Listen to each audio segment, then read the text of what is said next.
बहुत लोगों के मन में ये जानने की जिज्ञासा रहती है कि हम बारंबार जिस पश्चिमामनाय तंत्र का उल्लेख करते हैं वो वस्तुतः क्या है।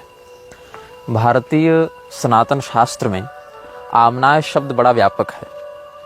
इस शब्द की व्याप्ति वेद, तंत्र और सिद्धांत तीनों दृष्टि से प्राप्त होती है। सामान्यतया आमनाय शब्द का प्रयोग आप लोग शांकर पीठों के व्यवस्थापन के अंतर्गत सुनते होंगे कि पूर्वामनाय, पश्चिमामनाय, उत्तरामनाय, दक्षिणामनाय, इस प्रकार से आमनाय शब्द का परिचय आप सबों को प्राप्त होता होगा। लेकिन तंत्रों में आमनाय शब्द 50 अर्थों में प्रयुक्त है। कहीं घर को भी आमनाय कहते हैं, कहीं संप्रदाय को भी आमनाय कहते हैं, कहीं ग्रंथ विशेष को भी आमनाय कहते हैं, कहीं किसी विशेष द्रव्य या तत्व की भी आमनाय संज्ञा हो जाती है। आमनाय का सामान्य अर्थ है परंपरा से प्राप्त उपदेश, और इसका व्यापक अर्थ है श्रुति, वेद। वेदों को भी शास्त्र में आमनाय कहा गया है। तो सनातन धर्म में 4 प्रधान आमनाय हैं: पूर्वामनाय, पश्चिमामनाय, दक्षिणामनाय, उत्तरामनाय। शंकराचार्य जी की परंपरा में जहां आमनायों की गणना होती है वहां पहला आमनाय पश्चिमामनाय को मानते हैं, और पश्चिमामनाय की पीठ द्वारका में है। सामवेद से उसका संबंध है। इसके अतिरिक्त ऊर्ध्वामनाय और अनुत्तरामनाय की भी चर्चा होती है। ऊर्ध्वामनाय और अनुत्तरामनाय के अतिरिक्त अध आमनाय और पातालामनाय, ये सब शब्द भी मिलते हैं। कहीं देशामनाय, रत्नामनाय, इस प्रकार के शब्द भी प्राप्त होते हैं। तो आमनाय शब्द व्यापक है। जहाँ तंत्र शास्त्र के संदर्भ में हम इसका परिचय देखते हैं तो धर्म सम्मत तंत्र, जिसमें वरिष्ठ और सत्व संपन्न देवताओं की पूजा होती है, वहाँ पर पश्चिमामनाय के ही अंतर्गत जब आप सद्योजात भगवान के द्वारा प्रोक्त आगमों का अध्ययन करेंगे तो यह जानेंगे कि सद्योजात मुख विनिर्गत मंत्रों में अत्यंत प्रसिद्ध जो श्री रामानंद संप्रदाय का मूल मंत्र है, राम षडक्षर मंत्र, वो भी पश्चिमामनाय के ही अधिकार में आता है। पुरी के शंकराचार्य जी जिस मंत्र का बड़ा सुंदर उपदेश करते रहते हैं, नामत्रय अच्युत अनंत गोविंद, ये नामत्रय भी पश्चिमामनाय के ही अधिकार में आते हैं। इसके अतिरिक्त जो अन्नपूर्णा भगवती का मंत्र है, भुवनेश्वरी भगवती का मंत्र है, सुदर्शन चक्र का मंत्र है, गरुड़ जी महाराज का मंत्र है, या दत्तात्रेय भगवान का मंत्र है, ये सभी मंत्र पश्चिमामनाय के ही अंतर्गत आते हैं। यहाँ तक कि श्री वैष्णवों के मध्य भगवान विष्णु के जो अष्टाक्षर मंत्र का और द्वादशाक्षर मंत्र का प्रयोग होता है, जिसमें अष्टाक्षर मंत्र की साधना प्रहलाद जी ने और द्वादशाक्षर मंत्र की साधना ध्रुव जी ने बड़े प्रगल्भ भाव से की है, ये सब पश्चिमामनाय तंत्र के ही अधिकार में आते हैं। आप सबों के जीवन में कोई न कोई ऐसा उदाहरण अवश्य होगा कि किसी व्यक्ति को संतान नहीं हो रही है, संतान से जुड़ी हुई समस्याएं उसको हो रही हैं। उस व्यक्ति को कई बार आचार्यगण संतान गोपाल का अनुष्ठान करने का परामर्श देते हैं, या बहुत से लोग अपने घर में बाल गोपाल, लड्डू गोपाल की पूजा भी करते हैं। तो ये बाल गोपाल का मंत्र, संतान गोपाल का मंत्र, ये सब भी पश्चिमामनाय तंत्र के ही अधिकार में आते हैं।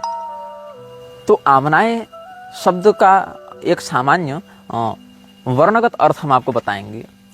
कुलार्णव तंत्र में भगवान महादेव ने इसका निरुक्त स्पष्ट किया है। आदित्वात् सर्व मार्गाणाम मनोल्लास प्रवर्धनात् यज्ञादि धर्म हेतुत्वाद आमनाय इति कीर्तितः। आमनाय का अर्थ क्या है? आमनाय कहते किसको हैं? सभी धर्म मार्गों का जो आदि है, मन में जो उल्लास को बढ़ा दे, मनोल्लास को जो प्रवर्धित कर दे, और यज्ञ इत्यादि धर्म का जो हेतु है, तो जो आदि है समस्त धर्म का, तो आदि से आ हो गया, और मन में उल्लास भर दे तो मना हो गया, और यज्ञ इत्यादि धर्म के प्रति जो प्रेरित करे तो यह शब्द आ गया। तो आमनाय, इस प्रकार से इसका वर्ण स्पष्ट किया है भगवान महादेव ने।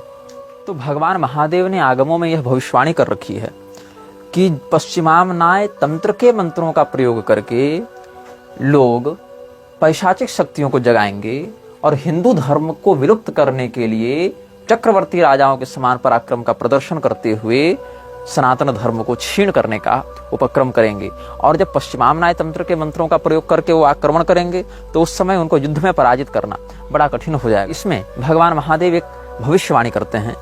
पश्चिमाम्नाय मंत्रास्तु प्रोक्तः पारस्य भाषया, फारसी इत्यादि भाषाओं में, फारसी में, अंग्रेजी, लैटिन, ये सब जो भाषाएं हैं, फिरंगी भाषा जिसको कहते हैं, उन सभी भाषाओं में ये सब मंत्र पाए जाएंगे। तो पश्चिमाम्नाय मंत्रास्तु प्रोक्तः पारस्य भाषया अष्टोत्तर शताशीतिर येषां संसाधनात् कलौ पंचखानाः सप्तमौरा नवशाः महाबलाः हिंदू धर्म प्रलोप्तारो जायन्ते चक्रवर्तिनः हीनं च दूषयत्येव हिन्दुरित्युच्यते प्रिये पूर्वाम्नाय 986 प्रकृतिताः फिरंग भाषया मंत्रास्तेषां संसाधनात् कलौ अधिपामण्डलानां च संग्रामे स्वपराजिताः इंद्रेजा 69 पंचलंड्रजाश्चापि भाविना। यहाँ पर यह बताया भगवान महादेव ने हिंदू कहते किसको हैं। ये सब श्लोक मेरु तंत्र के अधिकार में आते हैं। तो जो अपने अंदर की हीनता का नाश करे उसको हिंदू कहा जाता है, और हिंदू धर्म को विलुप्त करने के लिए ये सब पश्चिमाम्नाय तंत्र के मंत्रों की सिद्धि करके खान, शाह इत्यादि उपाधियों को धारण करने वाले गुरुंड, फिरंगी और ये सब मृक्ष इत्यादि प्रवर्तित हो जाएंगे। तो वृद्ध स्मृति में हिंदू शब्द की परिभाषा दी हुई है। वहां कहते हैं हिंसया दूयते यश्च सदाचारेषु तत्परः वेद गो प्रतिमा सेवी स हिंदू मुख शब्द भाग। जो व्यक्ति दूसरे को पीड़ा देने से, हिंसादिक वृत्ति से दूर रहे, सदाचार में तत्पर रहे, सदाचार परायण रहे, क्योंकि आचार प्रभुवो धर्म, यह भी मान्यता है शास्त्र में, और सदाचार से युक्त ऐसा व्यक्ति जो वैदिक मर्यादा में निष्ठा रखे, गो भक्ति, गो सेवा में निष्ठा रखे और प्रतिमा पूजन आदि में शास्त्र सम्मत मर्यादा के अनुसार निष्ठा रखे, उसी को हिंदू कहा जाता है। और हिंदू धर्म को विलुप्त करने के लिए पश्चिमाम्नाय तंत्र के मंत्रों का प्रयोग करके ये सब मृक्ष विस्तृत होंगे, युद्ध में अपराजित रहकर अपने आतंक को प्रसारित करेंगे। ये भगवान महादेव ने स्पष्ट किया है। तो पश्चिमाम्नाय तंत्र का वह भाग जो सत्व संपन्न है, जो दैवी संपदा के अंतर्गत आता है, उसमें तो श्री राम जी के, सीता जी के, अन्नपूर्णा जी के, सुदर्शन भगवान के और दत्तात्रेय भगवान के, संतान गोपाल के, बाल गोपाल के, सबके मंत्र आ जाते हैं। किंतु जो उसका तमोगुण वाला प्रारूप है, जो आसुरी संपदा से संबंधित है, वहां पर पिशाचों की पूजा होती है। और ये पिशाच कैसे दिखते हैं, इन पिशाचों का क्या स्वरूप है, इन पिशाचों को कैसे बुलाया जाता है, इनको सिद्ध करने वाले साधक को ये क्या क्या फल प्रदान करते हैं, इन सब विषयों में हम समयानुसार आगे के अनुभागों में चर्चा प्रस्तुत करेंगे। तो यह ध्यातव्य है कि इन सभी पिशाचों का वर्णन उन सभ्यताओं में ही प्राप्त होता है जिन जिन सभ्यताओं में इनके पूजक विद्यमान हैं। इसमें सबका वर्णन सनातन धर्म के वेद पुराण स्मृति में खोजोगे तो नहीं मिलेगा। जैसे ये श्री कामाख्या क्षेत्र में लोना चमारिन के नाम से बहुत से शाबर मंत्र असमिया बंगाली भाषा में भी प्रचलित हैं, लेकिन किसी वेद पुराण शास्त्र में वो नहीं मिलेंगे, क्योंकि आमनायांतर्गत हैं। आमनायांतर्गत मंत्र परंपरा से प्राप्त होते हैं। कई बार झारखंड में खूंटा बाबा की पूजा होती है, उनका नाम किस शास्त्र में मिलेगा? नहीं मिलेगा। उत्तराखंड में गोलू देवता की पूजा होती है, कहाँ उनका वर्णन मिलेगा? राजस्थान में गोकावीर की पूजा होती है, कहाँ वर्णन मिलेगा? लेकिन इनका वर्णन कहीं प्राप्त न होने के बाद भी ये सब का जो आराधन विधान है और इन सबों की जो सिद्धि वृत्ति है, इनका जो प्रभाव है वो बड़ा स्पष्ट दिखाई पड़ता है। क्योंकि ग्राम देवता, क्षेत्र देवता या ऐसे क्षुद्र शक्तियों वाले देवताओं का या पिशाचों का, यक्षों का वर्णन विस्तार से नहीं मिलता है। भूत डामर तंत्र में बहुत से ऐसी शक्तियों का वर्णन है, भूतनी शक्तियों का, जो किसी विशेष मंत्र शक्ति से आकृष्ट होकर आती हैं, अपने साधक के घर के सारे काम कर देती हैं, उसको इच्छानुसार भोग ला कर देती हैं, धन यश प्रतिष्ठा इत्यादि देती हैं, शत्रुनाश इत्यादि करती हैं। लेकिन इन सबों का वर्णन उन लक्ष्य सभ्यताओं में नहीं प्राप्त होता। तो भगवान महादेव ने क्या कहा? फारसी भाषा में, फिरंगी भाषा में, इंग्रेज इस प्रकार के शब्दों का प्रयोग किया। इंद्रेजा 69 पंचलंड्रजाश्चापि भाविना प्रोक्तः पारस्य भाषया फिरंग भाषया मंत्रा तेषां संसाधनात् करो। फिरंगी भाषा, लैटिन, फ्रेंच, स्पेनिश, ये सब में वो सब मिलते हैं ना। इसीलिए ये कहना कि संस्कृत में नाम बताओ, ये मूर्खों का ही प्रलाप है। क्योंकि जैसे हमने आपको बताया, छत्तीसगढ़ में ठाकुर देव की पूजा होती है। ठाकुर देव का वर्णन शास्त्र में नहीं मिलेगा उस रूप में, लेकिन लोकाचार में उनकी पूजा मान्य होती है। तो वेदाचारा लौकिकाचारो बलिया नित्य श्रुति ही भी एक नियम लगता है शास्त्र का कि इन विषयों में वेद में वर्णित आचार से अधिक संसार में प्रचलित आचार ही प्रधान हो जाता है। तो राजस्थान के गोगावीर हों, चाहे उत्तराखंड के गोलू देवता हों, चाहे असम की लोना चमारिन हो, चाहे उत्तर प्रदेश का कलवा वीर हो, या आपके मराठी सावर में बहुत सारे वीर की पूजा होती है, या छत्तीसगढ़ के ठाकुर देव हों, या केरल इत्यादि में कुट्टी चट्टन और पंजुरली इत्यादि हैं, या आप अन्य देशों में देखें तो इंडोनेशिया इत्यादि में जब उदयन वर्म देव का शासन था 11वीं-12वीं शताब्दी के आसपास, तो उसके पुत्र प्रभु एयरलंग के समय बदराबूही इत्यादि शक्तियों की पूजा की जाती थी। तो ये सब शक्तियां उन क्षेत्रीय शब्दों में, उन क्षेत्रीय भाषाओं में, उन साधकों के द्वारा बुलाई जाती रही हैं, जगाई जाती रही हैं। तो हिंदवाणी तंत्र के अंतर्गत जैसे यक्ष है, पिशाच है, भूत प्रेत होते हैं, वेताल है, चेटक है, राक्षस, ब्रह्म राक्षस, कृत्या, ग्रह, यक्ष, किन्नर, विद्याधर, छायावासिनी, नाग इत्यादि होते हैं। यही छायावासिनी को हिंदवाणी के अतिरिक्त अगर पीरवाणी तंत्र में देखेंगे तो वहां इसको हमजात कह देते हैं।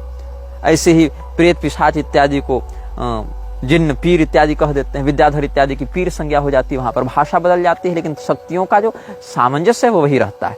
तो हम यहाँ पर ये आपको बताना चाह रहे हैं कि जिस भाषा में जो सभ्यताएं विकसित हुई हैं, उन भाषाओं में ही उसके मंत्र मिलते हैं, उन भाषाओं में ही उसका नामकरण किया जाता है, उन्हीं भाषाओं से संबंधित लोगों में उसकी व्याप्ति होती है। इसीलिए एक ही भाषा में पूरे विश्व को तौलना न संभव है, न अनिवार्य है। और महादेव जी ने भी फारसी भाषा, फिरंग भाषा इत्यादि में ये सब मंत्र प्राप्त होंगे, इनके नाम प्राप्त होंगे, ये संकेत करके इसी बात को पुष्ट किया है।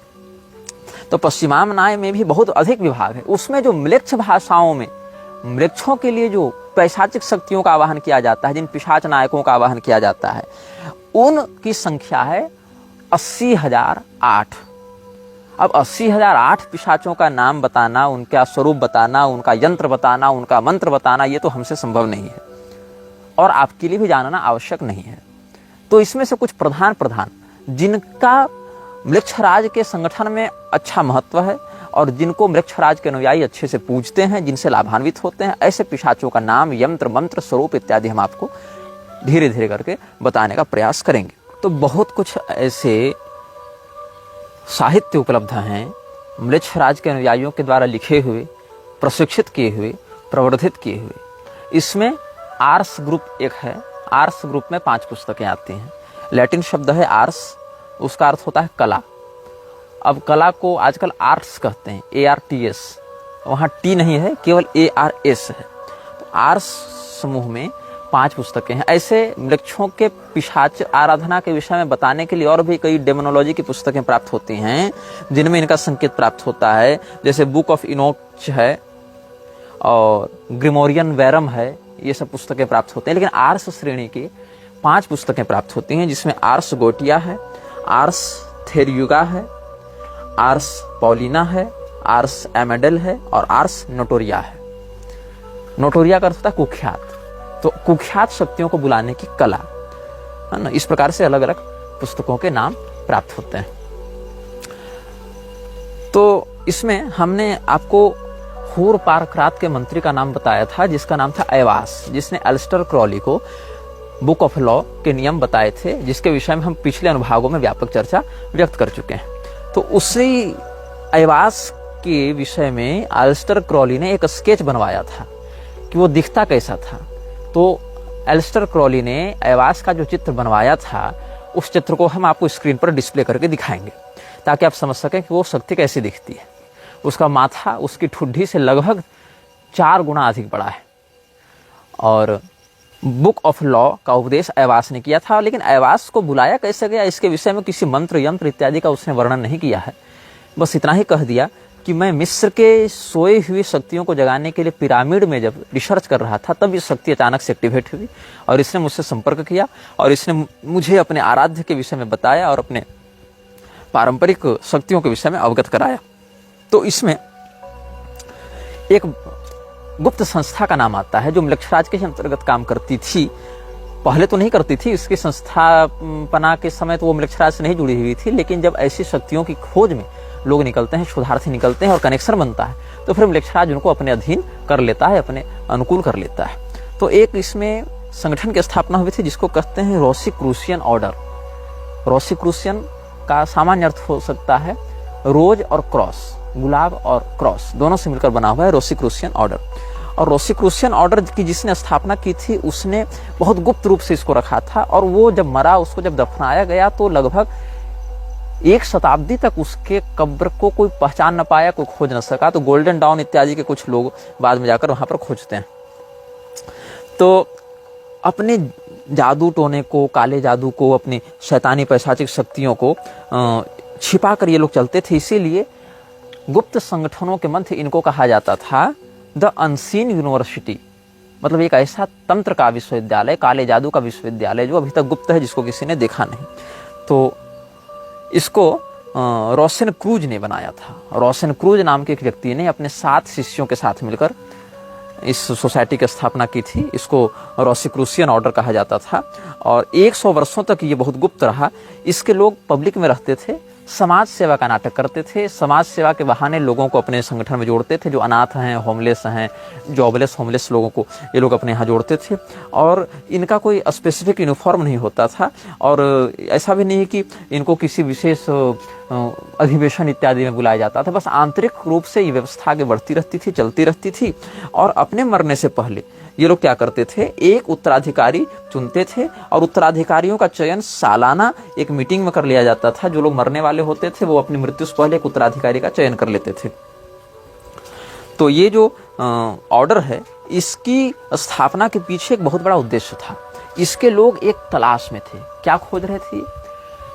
बढ़ती उम्र को रोकने का द्रव और अनंत जलती हुई ज्वाला। इनको 2 चीज की तलाश थी। एक जो है, ये मानते थे कि a drug of unaging immortality and a flame which would never go out. हमें एक ऐसी ज्योति चाहिए जो कभी न बुझे, और हमें एक ऐसा रसायन चाहिए जिसको पीकर हम अमरत्व की ओर बढ़ जाएं, या हमारी बढ़ती उम्र धीमी पड़ जाए, हमारा शरीर धीरे धीरे बूढ़ा हो, मतलब चिर यौवन वाला कोई हमें द्रव और ज्वाला का संसाधन प्राप्त हो, ऐसी हमें सिद्धि प्राप्त हो। तो यही इनका जो लक्ष्य था रोसिक्रूसियन ऑर्डर का, वो मृक्षराज के अंतर्गत काम करने वाली बहुत सी गुप्त संस्थाओं में एक संस्था के अंतर्गत स्थान पाता है। अब हम आपको एक ऐसे पिशाच के विषय में बताएंगे जो पिशाचों के समुदाय में बहुत प्रधान स्थान रखता है। इनमें जो पिशाच वाहिनी होती है उसमें लगभग 3000 से लेकर 6000 पिशाच तक होते हैं, और इन वाहिनियों का एक नायक होता है। और उन नायकों को आप कह दें कि लेगन मास्टर्स कह सकते हैं। तो एक पिशाच वाहिनी में लगभग 3000 से 6000 पिशाच होते हैं। और आज हम आपको जिस पिशाच के बारे में बताने जा रहे हैं उसका प्रयोग मृक्षराज के अनुयायी बहुत व्यापक मात्रा में करते हैं और प्रोमिनेंटली करते हैं, और उसका नाम है बाल। बाल वर्शिप के नाम से भी एक बात प्रसिद्ध है। और बाल वर्शिप करने वाले लोग सामान्यतया बच्चे की बलि दिया करते थे, ये बात भी वो लोग जानते हैं, या दिया करते हैं, ये बात भी वो लोग जानते हैं, जिस प्रकार के पैशाचिक तंत्रों के शोध में लगे हैं। और धीरे धीरे हम आपको बताएंगे कि इस्लाम में किस प्रकार से तंत्र का आश्रय लेकर वशीकरण किया जाता है, किस प्रकार से मृक्षराज के लोग ईसाइयत और यहूदी मान्यताओं के आधार पर, इस्लामी मान्यताओं के आधार पर इन शैतानी शक्तियों का प्रयोग करके वशीकरण करते हैं, सम्मोहन करते हैं, या अति कम उम्र में, बहुत कम उम्र में बहुत अधिक प्रसिद्ध हो जाते हैं। तो आज हम आपको उस पिशाच के बारे में बताएंगे जिसका आश्रय सामान्यतया ऐसे लोग करते हैं जो कला के क्षेत्र से जुड़े हुए हैं। मृक्षराज के ऐसे अनुयायी जो संगीत के क्षेत्र से जुड़े हुए हैं, जो लोग पेंटिंग के क्षेत्र से जुड़े हुए हैं, या जो लोग फिल्म मेकिंग के क्षेत्र से जुड़े हुए हैं। तो ऐसे लोग बाल का प्रयोग आराधना में अधिक करते हैं। बाल मतलब उस पिशाच का प्रयोग करते हैं। तो कला के क्षेत्र में मॉडलिंग, फैशन, और जैसे एक संस्था है जो फैशन डिजाइनिंग करती है, उसका नाम है बैलेंसियागो। तो बैलेंसियागो संस्था जो है वो बाल के पैशाचिक शक्तियों का प्रयोग बहुत ज्यादा करती है, अनौपचारिक रूप से। ये सब की घोषणा सार्वजनिक नहीं होती, ये सब के संकेत केवल सार्वजनिक किए जाते हैं, ऐसे चिन्ह देखने को मिलते हैं। तो बाल क्या करता है, अपने अनुयायियों को बाल का चित्र और बाल का यंत्र हम आपको इस चलचित्र में बीच बीच में डिस्प्ले करते रहेंगे कि बाल कैसा दिखता है। उसका जो स्वरूप है, जब वो प्रसन्न मुद्रा में आता है, सामान्यतया मतलब हिंसक नहीं होता है, तो वो एक सुनहरे बैल के रूप में दिखता है। और जब वो थोड़े सामान्य मुद्रा में रहता है, मतलब न प्रसन्न है, न हम उदास हैं, न क्रोधी हैं, न उत्साहित हैं, तो वह एक मनुष्य के रूप में दिखता है जो 8 फीट लंबा है, और उसके 3 मस्तक हैं। बीच का मस्तक मनुष्य का है, और उसका दायां मस्तक बिल्ली का है, और बायां मस्तक मेढक का है। इस प्रकार का उसका स्वरूप होता है। और जब वो किसी सामान्य मनुष्य के अंदर आविष्ट होता है तो जिस प्रकार का उस मनुष्य का हाव भाव और शारीरिक अभिव्यक्ति होती है उस प्रकार के स्वरूप में वह ढल जाता है। तो ये जो बाल है ये सामान्यतया व्यक्ति को अदृश्य होने की शक्ति अति शीघ्रता से देता है। जो इसका साधक होता है वो बाल की सिद्धि प्राप्त करके अपने आप को बहुत अधिक अदृश्य बना लेता है लोगों के लिए, शत्रुओं के लिए, ये भी इसमें है। और अपने से छोटे 66 पिशाच वाहिनियों का यह नायक होता है। और एक पिशाच वाहिनी में 3000 से लेकर 6000 पिशाच तक होते हैं। तो ये लगभग 66 वाहिनियों का स्वामी है अपनी चरम सीमा में, जब ये अपने तीनों मस्तकों से युक्त होता है तब। लेकिन जब ये अपने सामान्यतम प्रारूप में रहता है तो ये 6 वाहिनियों का नायक बना रहता है। और जब ये अपने चरमावस्था में होता है तो 66 वाहिनियों का नेतृत्व करता है, 66 पैशाचिक वाहिनियों का ये सरदार बन जाता है। तो बाल के उपासक किस दिन इसकी आराधना करते हैं, किस दिन इसको पुकारते हैं, किस दिन इससे अपनी शक्तियों को जगाते हैं, इस विषय में थोड़ा संकेत कर देंगे आपको हम। मैं पुनः चेतावनी देता हूँ, इसको प्रैक्टिस न करें, ये केवल जानकारी के लिए बताया जा रहा है। और इन शक्तियों से छेड़छाड़ करना खतरनाक है और अवांछित परिणामों को उत्पन्न कर सकता है। जिस समय सूर्य मेष राशि में प्रवेश करते हैं और चौथे अंश तक जाते हैं, 4 डिग्री तक जाते हैं, उस समय का 0 से लेकर 4 डिग्री सूर्य की मेष राशि में, उस समय बाल की शक्तियां बहुत अधिक जागृत रहती हैं, उससे संपर्क करना बहुत सरल होता है। आधुनिक कैलेंडर के अनुसार देखें तो लगभग 17, 18, 19 मार्च के आसपास ये योग हर साल पड़ता है।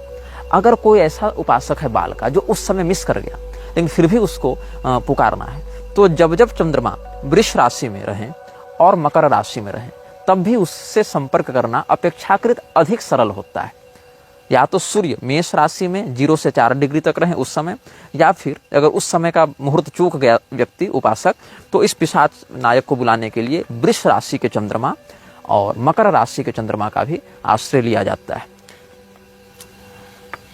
पूर्व दिशा की ओर मुंह करके इसका आवाहन किया जाता है। अगर पूर्व दिशा की ओर कोई अवरोध हो तो विकल्प में दक्षिण दिशा का प्रयोग भी कर सकते हैं। और इसको बुलाने के लिए 6, 60, 66 या 666 की संख्या में मंत्र को पढ़ना होता है। जो व्यक्ति इसको सिद्ध कर चुका है वो बुलाने के लिए 6 बार पढ़ेगा और ये आ जाएगा।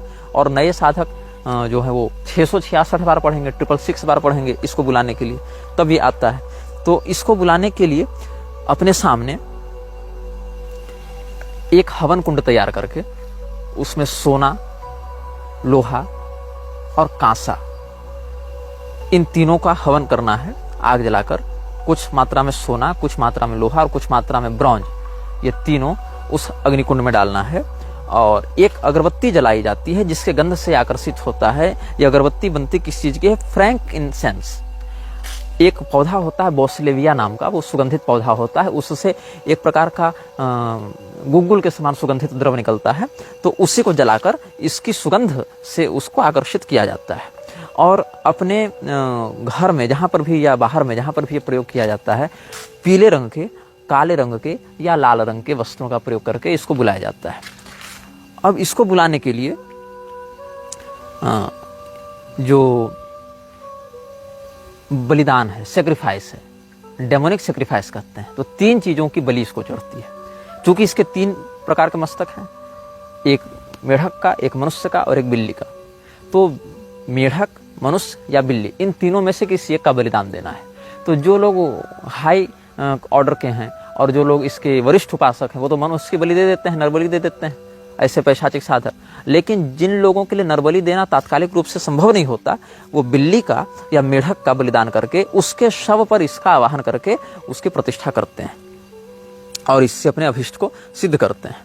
तो इसको बुलाने के लिए जब सूर्य मेष राशि में 0 से 4 डिग्री तक रहें तब पूर्व दिशा की ओर लाल कपड़े के वस्त्रों में बैठकर पूर्व दिशा की ओर मुंह करके अपने सामने हवन कुंड जलाकर और एक यंत्र बनाया जाता है। तो यंत्र जो है वो आपको संकेत के रूप में हम इस चलचित्र में स्क्रीन पर डिस्प्ले कर देंगे।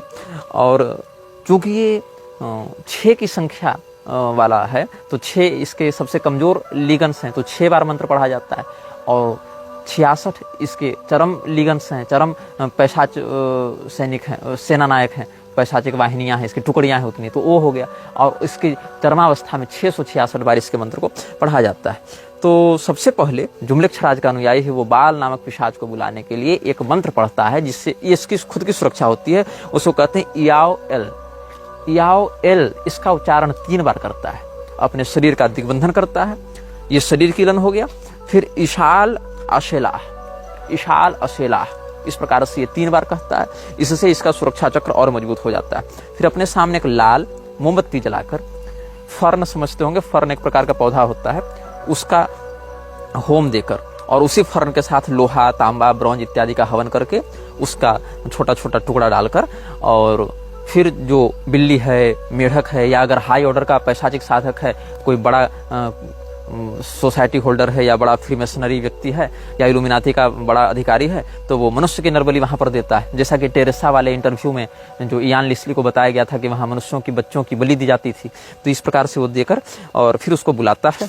और इसको बुलाने के लिए एक मंत्र पढ़ता है। जिस समय इन वस्तुओं की आहुति दी जाती है, उस समय प्रत्येक वस्तु को डालने के समय 3 बार कहा जाता है बाल रेक्स सैपियन टाओ, बाल रेक्स सैपियन टाओ, बाल रेक्स सैपियन टाओ, ऐसे 3 बार पढ़कर हर एक द्रव्य की आहुति दी जाती है। और इसका आवाहन करने के लिए परवेनियो, इस प्रकार से कह के इसको बुलाया जाता है। और इसको बुलाने के लिए जो इसका मंत्र है वो है एयर सकोरे ओंका बाल, एयर सकोरे ओंका बाल, एयर सकोरे ओंका बाल।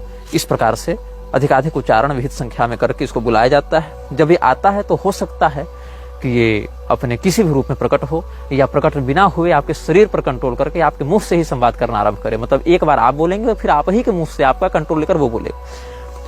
और ये सामान्यतया अपने अनुयायियों को डराता नहीं है। ये पिशाच जब आता है तो सामान्यतया ये डराता नहीं है और अपने अनुयायियों को अदृश्य होने की शक्ति प्रदान करता है। या बहुत अधिक कलात्मक क्षेत्रों में, fashion, modelling, film making, music और पेंटिंग, इस प्रकार के क्षेत्रों में बहुत कम समय में बहुत अधिक सफलता दे देता है। बहुत अधिक दौलत, शोहरत और इंटरनेशनल पहचान ये सब दे देता है। फिर इसको भेजने के लिए याओ शब्द का 3 बार प्रयोग किया जाता है और फिर ये विसर्जित हो जाता है। तो इस प्रकार से हमने आज आपको एक उदाहरण दिया कि कैसे बाल वर्शिप की जाती है। बाल नामक पिशाच का यंत्र क्या है, उसका क्या मंत्र है, उसका क्या विधान है, क्या उसके पश्चिमामनाय तंत्रोक्त बातें हैं, ये सब हमने आपको स्पष्ट किया। ऐसे करके हम आपको 50 अन्य पिशाचों के विषय में आप बताएंगे, क्योंकि लोग बार-बार पूछ रहे थे कि पश्चिमामनाय तंत्र क्या है, इसके विषय में बताइए। मैं बताना नहीं चाह रहा था, लेकिन अब सोच रहा हूँ कि बता दूं, जितना कम से कम विषय में इस बात को हम खुलकर आपको समझा सके उतना बता देते हैं। मुख्य मुख्य बातें, बेसिक नॉलेज दे देते हैं और इस अनुभाग को आगे हम पश्चिमामनाय तंत्र के ही अंतर्गत लेकर चलने का प्रयास करेंगे। यह वीडियो जल्द ही हटा दिया जा सकता है।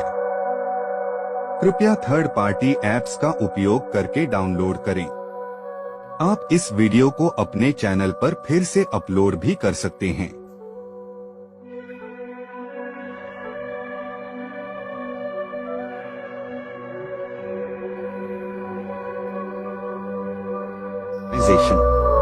This video may get deleted soon. Please download using third-party apps. You may also re-upload this video on your channels. Thank you.